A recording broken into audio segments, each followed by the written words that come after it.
नमस्कार साथियों, स्वागत है आपका BNK24 यूट्यूब चैनल पर बहुत बहुत। साथियों, आज हम बात करने जा रहे हैं, चर्चा करने जा रहे हैं जीएसटी की जो बदलाव होने वाले हैं। जीएसटी के जो बिहार के उप मुख्यमंत्री हैं तुम्हारे सम्राट चौधरी, जो उनकी अध्यक्षता में एक मीटिंग हुई है, बैठक हुई है। उस बैठक में जो ग्रुप ऑफ मिनिस्टर हैं, उन जो ग्रुप ऑफ मिनिस्टरों ने जो प्रस्ताव दिया है, ये किसी भी गवर्नमेंट के गजट पत्र वगैरह में जारी नहीं हुआ है। ये तो केवल एक तरह से एक सोर्स बेस है, लेकिन अब चूंकि ये सभी के पास में खबर है, तो इसलिए इसको हम ओपनली ऐसा मान लेते हैं कि ऐसा खबर चल रही है। और शायद जो 21 दिसंबर को जो राजस्थान में जीएसटी काउंसिल की जो बैठक होने वाली है, वो 21 दिसंबर को जो बैठक होगी जैसलमेर में 21, तो ये मान के चलो लगभग 148 जो प्रोडक्ट हैं उनके ऊपर जो जीएसटी में बदलाव होने वाला है, ऐसा ग्रुप ऑफ मिनिस्टर ने प्रस्ताव दिया है। जैसे कि क्या क्या प्रोडक्ट हैं जो सस्ते होंगे या क्या क्या प्रोडक्ट हैं जो महंगे हो जाएंगे। तो जाहिर सी बात है, पहला तो अल्कोहल, जो कंपनी अल्कोहल बनाती हैं, जो अल्कोहल बनाने वाली कंपनी है, जैसे तुम्हारा सूला है और रेडिको है ना, यूनाइटेड स्पिरिट है, जो इस तरह की जो कंपनियां हैं उन कंपनियों के ऊपर टैक्सेस बढ़ जाएगा। दूसरा, जो तंबाकू बनाती है, जैसा आपने कुबेर, दिलबाग इस टाइप से जो देखा होगा, है ना, इस तरह की जो कंपनियां उन पर जीएसटी बढ़ जाएगा। और जो सिगरेट बनाने वाली कंपनियां हैं उनको इसके दायरे में लाया जाएगा। उन पे जो वर्तमान में जो जीएसटी की जो दर लागू है वो 28% है। अभी उसको बढ़ा के 35% करने का प्रस्ताव दिया है ग्रुप ऑफ मिनिस्टर ने। जो एक समूह बैठक हुई थी, उस बैठक में जो मिनिस्टर थे उन्होंने जो प्रस्ताव दिया है 35% का दिया है। जो सिगरेट बनाती हैं, सिगरेट में जैसे आईटीसी हो गई, तुम्हारी वीएसटी हो गई, इस तरह की जो कंपनियां हैं वो सिगरेट का मैन्युफैक्चरिंग करती हैं। कुछ लग्जरी प्रोडक्ट हैं जिन प्रोडक्टों पर जीएसटी बढ़ने की उम्मीद है। जैसे कि अगर 15,000 से ऊपर की आप शॉपिंग करते हो तो वो आपके महंगे हो जाएंगे। अगर 25,000 से ज़्यादा की घड़ी लेते हो आप तो वो महंगी हो जाएंगी। और जो प्रीमियम प्रोडक्ट हैं उन पे जीएसटी का बदलाव हो जाएगा, मतलब बढ़ जाएंगे। अब देखो क्या है कि इसमें एक थोड़ा सा अल्कोहल तो ठीक है, इसमें ड्रिंक जो है ना, कोल्ड ड्रिंक, उस पर भी जीएसटी में बदलाव करने की सरकार के जो ग्रुप ऑफ मिनिस्टर हैं उन्होंने बोला है कि जो जैसा आपने देखा होगा ना, पेप्सी आता है या तुम्हारा माजा या स्लाइस या स्प्राइट है ना, इस तरह से जो प्रोडक्ट हैं उन पे भी जीएसटी बढ़ जाएगा। अब ये क्या है कि एक तरह से ये कॉमन हो चुका है। मतलब आज जब हम उस समय बच्चे थे तब एक पेप्सी, मतलब एक तरह से सोचते थे यार चलो पेप्सी पी लें। आज बच्चा मतलब बाज़ार अगर जाता है तो Pepsi, Thums Up, Coca Cola वो नॉर्मल हो चुका है, उसके लिए कोई बहुत बड़ी लग्जरी नहीं रही है। अब डिपेंड करता है कि जो ग्रुप ऑफ मिनिस्टर है ना, वो लग्जरी की डेफिनेशन क्या ले रहे हैं, ये भी एक वेरी करता है। क्योंकि देखो, लग्जरी की डेफिनेशन समय के साथ बदलती जाती है। जैसे जैसे आपका लाइफ स्टाइल चेंज होता जाता है, वैसे वैसे आपकी लग्जरी होने की जो डेफिनेशन है वो बदल जाती है। जैसे पहले के घरों में जो एसी लगते थे, एयर कंडीशनर, उनको एक लग्जरी मानते थे, लेकिन आज नीड बन चुकी है। मतलब आज अगर आपके घर में एसी लगा है तो वो ज़रूरत का हिस्सा है, वो लग्जरी नहीं है। पहले बाइक और कार वगैरह लग्जरी प्रोडक्ट मानते थे, पर चूंकि अब जैसे जैसे middle class, upper middle class में सेट होता जा रहा है, उसमें एक समझ उनकी ज़रूरत बनती जा रही है। मतलब बाइक के बिना उनका काम होगा नहीं, अगर कार है तो कार के बिना काम होगा नहीं। आपने देखा होगा पहले के समय में जब मतलब मारुति 800 टाइप की गाड़ी आती थी और जैन टाइप की गाड़ी आती थी विदाउट एसी। तो अब बिन भाई, अब अगर वो लग्जरी की डेफिनेशन है इस सब चीज़ों से निकालने, अब कुछ चीज़ें सस्ती भी हो रही हैं। ऐसा नहीं कि सब चीज़ महंगी हो रही हैं, सब कुछ बुराई है, सब ऐसा नहीं है। पर सस्ती की भी बात करेंगे, सस्ती में एक तो स्टेशनरी प्रोडक्ट जो है वो सस्ते हो जाएंगे। और एक तुम्हारा जो साइकिल है, जो बाइसिकल में लगने वाले कुछ प्रोडक्ट होते हैं वो सस्ते हो जाएंगे। तुम्हारा 1500 से कम के जो आप कोई भी शॉपिंग करते हो वो सस्ती हो जाएंगी। और जो कपड़ा होता है, जो रेडीमेड गारमेंट, जो 1500 से 10,000 से नीचे की शॉपिंग करेंगे तो सस्ता हो जाएगा। 10,000 के ऊपर उस पर जीएसटी महंगा हो जाएगा मतलब। और इसमें जो सबसे मतलब मेरे को समझने वाली बात लगी है वो ये है कि उसमें सबसे बड़ी बात ये है कि जो महिलाओं के लिए जो ब्यूटी प्रोडक्ट होते हैं उन पे जो जीएसटी बढ़ाने की जो मांग की गई है। अब चूंकि महिलाएं जब भी मेरे भी घर में महिलाएं हैं, आप सब भी हम समझते हो जानते हो, जब वो खरीदने जाती हैं कोई प्रोडक्ट तो वो जीएसटी थोड़ी देखती, पर उन्होंने कोई सामान को पसंद किया मतलब वो उनका हो गया। ना वो कभी जीएसटी देखती और ना उन चीज़ों पे वो ध्यान देती कभी। तो जो महिलाओं के जो सौंदर्य सौंदर्य दिखाने वाले जो प्रोडक्ट हैं वो महंगे हो जाएंगे। इस तरह के जो प्रोडक्ट है उन महंगे होने से क्या होगा कि कहीं ना कहीं आम जनता के ऊपर उस चीज़ का फ़र्क पड़ेगा, ये आपको माननी पड़ेगी। अब देखो क्या है कि अगर एक पॉइंट ऑफ व्यू से देखा जाए ना तो अभी तो जीडीपी में क्या एक तरह से स्लो डाउन आ रहा है। स्लो डाउन क्यों आ रहा है भाई? पिछले क्वार्टर में अगर हम इसी क्वार्टर की बात करें पिछले साल की, तो हमारी 8 पॉइंट कुछ जीडीपी थी और जो इस बार 5.4 दर्ज की गई है। मतलब क्या है? मतलब सीधा सा है कि मार्केट में डिमांड नहीं है। डिमांड नहीं है मतलब व्यक्ति के पास में पैसा नहीं है। पैसा नहीं है मतलब वो कोई चीज़ खरीद नहीं रहा। उससे क्या हो रहा है कि उसकी जो परचेसिंग पावर है ना वो घट रही है। परचेसिंग पावर घटने से क्या है कि जीडीपी में स्लो डाउन आ रहा है। भाई जब आप कोई प्रोडक्ट खरीदोगे नहीं तो वो बना के कंपनी उसका करेगी क्या? चलो ऐसा समझ लो एक बिल्कुल नॉर्मल लैंग्वेज में कि अगर एक होंडाई गाड़ी ने कार बना दी और डिमांड मार्केट से डिमांड नहीं आ रही कार की, तो क्या आपको लगता है कि कार की आवश्यकता है? भाई वो दोबारा तो कार तभी बनाएगी ना जब वो उसकी जो पहली से कार जो इन्वेंट्री में खड़ी है वो बिक जाए। और जो कार उसकी बिक नहीं रही है, इन्वेंट्री में खड़ी है, और दूसरी कार को मैन्युफैक्चरिंग करके करेगी क्या? भाई कार है, उसे बनाने में कुछ रॉ मटेरियल भी लगेगा, कुछ इंजन लगेंगे, कुछ और प्रोडक्ट लगेंगे। तो उससे क्या है कि ऑल ओवर जो एक तरह से जितना भी एक दूसरे से लिंक है, कोई उसको टायर बना के देती है तो कोई इंजन के पार्ट्स बना के देती है, तो कोई उसको ऊपर की बॉडी बना के देती है, तो कोई मतलब उसके चेसिस बना के देती है। तो सब कंपनी एक गाड़ी बनने से 4 कंपनियाँ 5 कंपनियाँ चलती हैं। अब अगर गाड़ी ही नहीं बनेगी, मार्केट से डिमांड ही नहीं आएगी, तो ये क्या करेंगे? इनके पास गाड़ियों की इन्वेंट्री बढ़ जाएगी। गाड़ियों की इन्वेंट्री बढ़ जाएगी तो ये क्या करेंगे? डिस्काउंट निकालेंगे कि आप हमारी इतनी गाड़ी पे आप खरीद लो तो हम ये डिस्काउंट दे देंगे, ये गाड़ी खरीद लो तो हम ये डिस्काउंट दे देंगे। इस तरह से डिस्काउंट लाएंगे। अब अभी ऐसी स्थिति में ये अच्छा नहीं है, मतलब जीएसटी अगर बढ़ता है तो, क्योंकि आम जनता के पास में पैसा नहीं है। पैसे को लेकर वो पहले ही परेशान है। लोगों की नौकरियां जा रही हैं और जीडीपी में अगर इस तरह का जो स्लो डाउन देखने को मिला है, 5.4 की जो अभी ग्रोथ दर्ज की गई है, जो कि बहुत ही मतलब कमज़ोर ग्रोथ मानी जाएगी। सरकार अपने जो पैसा है उसको एक्सपेक्ट नहीं कर रही है।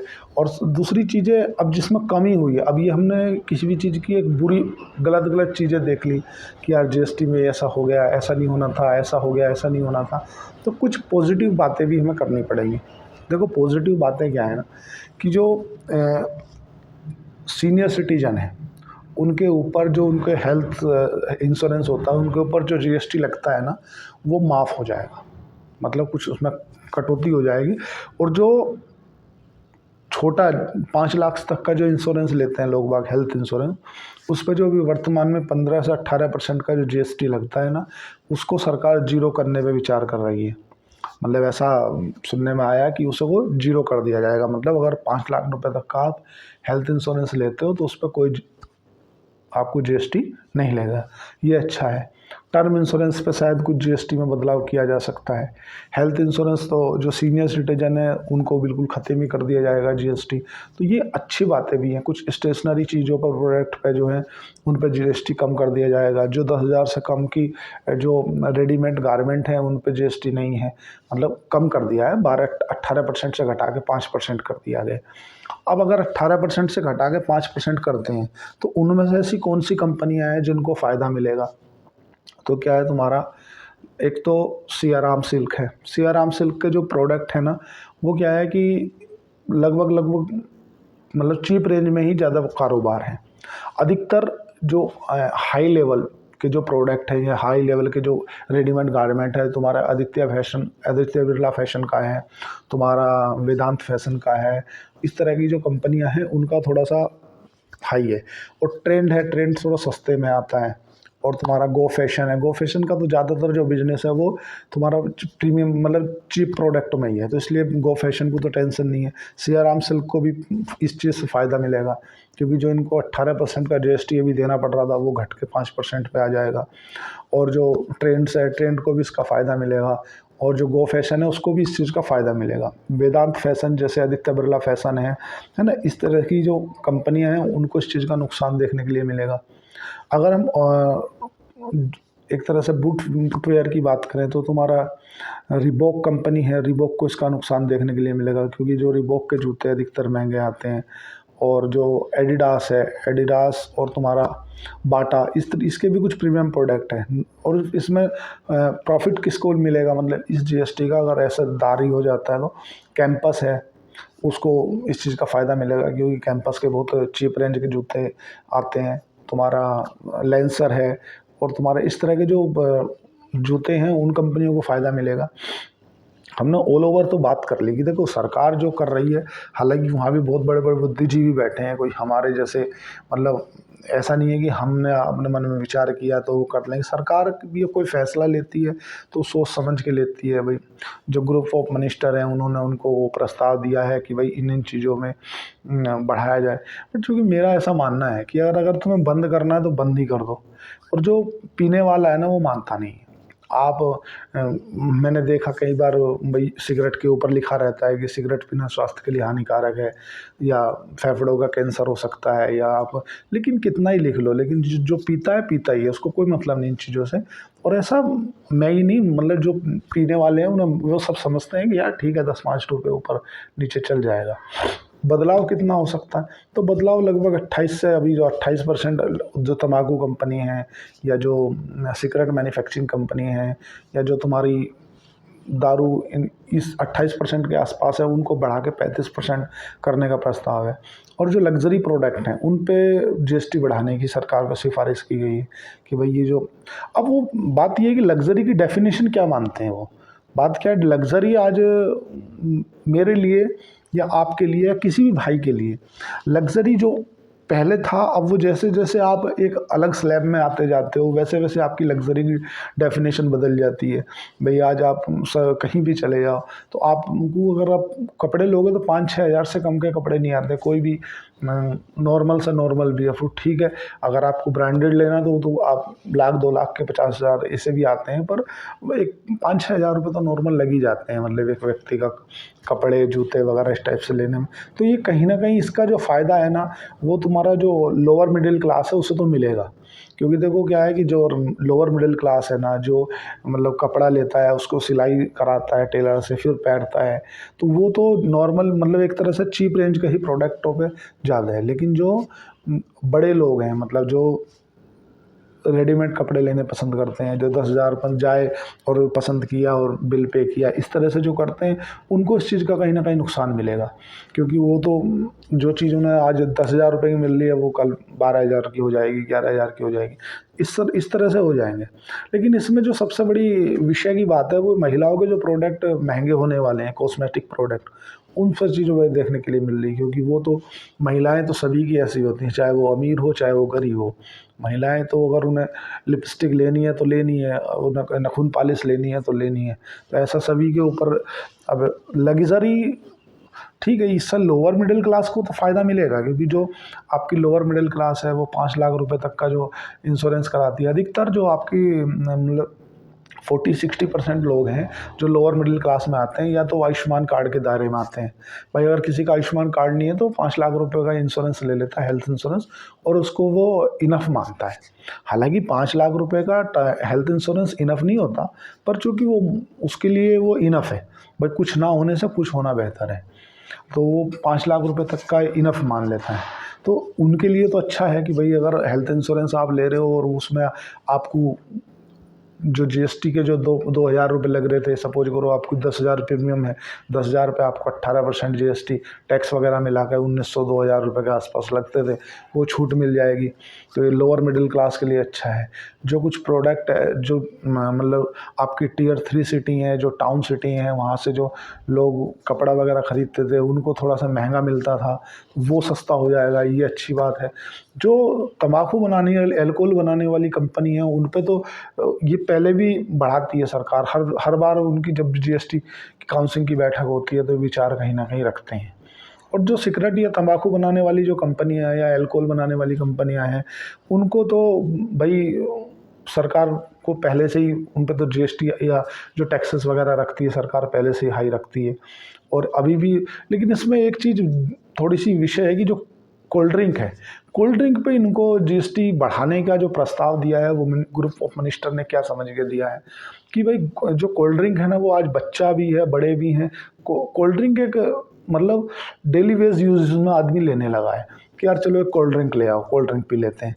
तो कोल्ड ड्रिंक कोई लग्जरी प्रोडक्ट थोड़ी है भाई, कोल्ड ड्रिंक तो गरीब आदमी भी पीता है, कोल्ड ड्रिंक अमीर आदमी भी पीता है। ऐसा तो है नहीं कि आप माज़ा अगर स्लाइस या स्प्रिट या अमीर हो तो नहीं पियोगे, गरीब हो तो पियोगे। तो इनको उसमें जीएसटी बढ़ाने से ठीक है, सरकार ने जैसे भी निर्णय लिया तो मैंने जैसा आपको बता पाया। साथियों देखो, अगर मेरे अपना ओपिनियन लिया जाए तो अभी जो जिस हिसाब से मार्केट में जो स्लो डाउन है, अगर बाजार में देखा जाए, अभी तो जो आरबीआई के शक्तिकांत दास जो गवर्नर साहब हैं उनको रेट कट मतलब रेपो रेट में बदलाव करके उसको रेपो रेट को कम करना सही है। क्योंकि अगर ये अपने ब्याज दरों में बदलाव करेंगे और रेपो रेट में नीचे करेंगे, यार बोले 6.5% की रेपो रेट है उसे घटा के 4.5% कर लिया, तो 4.5% रेपो रेट करने से क्या होगा कि लोगों को जो पैसा है ना, जो लोन है ना, वो कम दरों पे मिलेगा। आज अगर किसी को जो होम लोन है वो 8% पे मिल रहा है, क्योंकि आरबीआई जो है वो बैंक को जो ब्याज दे रहा है ना, पैसा दे रहा है वो, क्योंकि बैंक का जो पैसा है ना वो रॉ मटेरियल है, तो आरबीआई से वो दो तरह से पैसा ले सकता है, या तो वो पब्लिक का ले ले और या फिर अगर उसको पैसे की आवश्यकता है तो आरबीआई से ले ले। आरबीआई ने उसे दिया 6.5% पे, तो उसका अपना एनआईएम निकाल के, एनआईएम होता है बेसिकली नेट इंटरेस्ट मार्जिन, अगर उससे वो 3% का तो एनआईएम लेगा ही यार, 2 का तो लेगा कम से कम भाई। 6.5 में वहाँ से लिया तो 8.5 में तो होम लोन देगा ही ना वो, 2% का उसका नेट इंटरेस्ट मार्जिन तो लेगा ही बैंक। बैंक क्या है, बैंक बेसिकली एक बिचौलिए का काम करता है। तो अब आरबीआई के जो गवर्नर है शक्तिकांत दास जी, ऐसा मतलब उन्हें अब तो हो सकता है अगली उसमें वो कर दें, अब उन्हें रेट कट करना चाहिए। रेट कट मतलब अपनी रेपो रेट में बदलाव लाना चाहिए कि हम कम ब्याज दरों पे आपको लोन प्रोवाइड करेंगे। उससे होगा क्या, उससे 2 चीज़ें होंगी। एक तो जो आम जनता है ना उसके पास में पैसा जाएगा, पैसा जाने से क्या होगा कि मार्केट के अंदर ना डिमांड आएगी, डिमांड आने से क्या होगा कि जो आपकी मैन्युफैक्चरिंग यूनिट जो बंद पड़ी हैं उनमें फिर से मांग बढ़ेगी, अब वो चलेंगी। अब अभी क्या है कि देखो सीधी सिंपल सी बात है, ये कपड़ा है, अगर ये खरीदने वाले ही नहीं होंगे तो कपड़ा बना के क्या करोगे आप। अब ये खरीदेंगे कब, जब आदमियों के पास पैसा होगा। पैसा कब होगा, जब अब अगर उसका 7% का ब्याज मिल रहा है तो उसे बढ़ा के आपने 15% कर दिया, तो आधे से ज़्यादा तो पोस्टपोन्ड हो जाते हैं, बोले हटा यार नहीं खरीदने। अधिकतर आपने देखा होगा ऑटो इंडस्ट्री में जो स्लो डाउन आ रहा है उसका रीज़न यही है भाई, लोग बाग कार जो खरीदने का चाहते हैं कि यार कार खरीद लो, और देखा यार ब्याज दर तो अब अगर हम 10 लाख की कार लेते हैं तो हमें जो है 10 लाख रुपए पे 1,80,000 रुपये तो ब्याज देना है साल का 18%। अरे यार नहीं खरीदना है, तुम ख़त्म करो। और उसे घटा के अगर आपने 8% कर दिया कि यार 80,000 रुपये देना, आप 10 लाख की कार खरीद लो, तो आदमी अरे हाँ यार ठीक है चलो ले लो। तो मार्केट में अगर आपको फिर से डिमांड बढ़ानी है तो आपको अपने जो रेपो रेट है ना उनमें बदलाव करना पड़ेगा, रेपो रेट घटानी पड़ेगी ताकि लोगों के पास में पैसा आए। और ऐसी स्थिति में अगर आप जीएसटी की दर बढ़ा रहे हैं तो वो सिर्फ भगवान ही मालिक है। तो साथियों आज के लिए इतना ही, मेरे हिसाब से तो ठीक नहीं है। अब देखते हैं जो भी सरकार ने डिसीजन लिया है, तो सरकार अभी तो लिया नहीं है, अभी शायद जैसलमेर में जो 21 दिसंबर को बैठक होगी उसमें शायद इस पर कुछ चर्चा हो। अब इसमें कुछ अच्छा भी है, लोअर मिडिल क्लास के लिए तो अच्छा ही है ना, उसके 5 लाख रुपए का इंश्योरेंस पे जीएसटी छूट हो जा रही है, तो और जो सीनियर सिटीजन है उनके लिए छूट हो जा रही है, टर्म इंश्योरेंस पे छूट हो जा रही है। जो लोअर मिडिल क्लास है जो बेचारा 500 हज़ार 5,000 के जूते पहनता है उनके लिए तो बहुत अच्छा है। तो साथियों आज के लिए इतना ही, चैनल को लाइक करें, सब्सक्राइब करें, मैं देख रहा था साथियों, मेरे 77% सब्सक्राइबर ऐसे हैं कि उससे सब्सक्राइब नहीं करते, चैनल देखते ज़रूर हैं। तो 0.5 सेकंड लगती हैं, दबा दिया करो। धन्यवाद, थैंक यू।